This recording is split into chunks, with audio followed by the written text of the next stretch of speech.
Kita sekarang berada di Kedai Kuning. Kiri dah. Terima kasih. Basah. Memang betul lah saya ada putih macam sabun. Invested. Semua tak ada weh. Hello everyone. Ada dopa. Nak biasa tapi tiga gula. Ni velvet susu. Ini pula Tapi hati ni. coklat pistachio. Asyik kalau kita dragon ni dulu. Okay, half. Oh, donat panas. Dopa. Lah, aku cakap Aku jangan sama ni. Iya. Lebih lama sebut dopa tu okey. Apa dia dopa? Apa dia dopa? Oh, donat panas. nak panas. Okay, this is how it looks like. Aku nak ambil basic sekarang ni tapi macam kalau dua lagi aja sama. Payah aku ambil fancy. Oh. Pistachio dia macam pistachio. Nampak macam jelly dia atas ni. Dengan apa ni? Colek untuk cakwe. Kaya, sang kaya. Mumpuk minat sama cookies ke? Ya. Nah, habis dia masak ni. Buat kita tahu. Kita ni tak akan jumpa dah.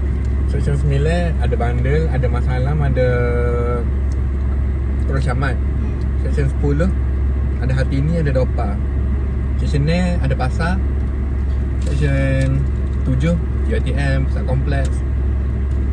Section 1. Teka mana section 1?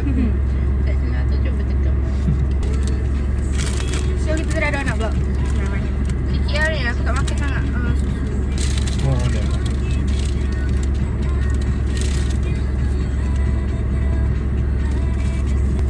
Sedap. Oh, macam tu. Nasi. Sedap. Tak manis sangat. Tu kau main susu gitu. Itu sebab kita dah makan ni. Manis sangat dah. Boleh jadi.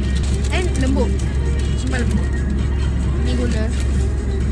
Oh, aku bayang kata tak manis tu ni ke? Overcook ke? Rasa overcook ke? Ada rasa overcook Dia ke? macam Rasa hanyut-hanyut sikit. ya. Tapi sumpah lembut.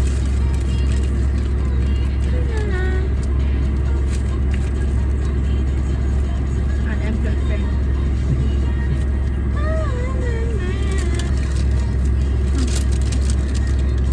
Best series of the best.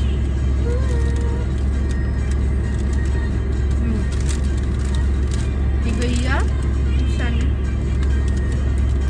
Yang tempat dah ni beli sebutir. Kau ni jangan beli banyak. Sebab kalau banyak tu maksudnya tombol. Lepas tu jangan sera bol lah. kalau beli store. Ya. Dia bagi option untuk beli store. Biasa. Ya, so. Dia punya tu pun well branded. Kita tengah cari kerja. Unemployed friend. Unemployed friend on random days. Naik. Bengoi. Sebab kita ngatuk. Aku juga asyik. Kita ngatuk. Ni baru universiti. Kalau aku duduk Seremban Asapa Kompleks je.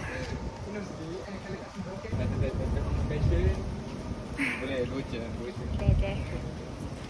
Siapkan. Masuk tinggi alam.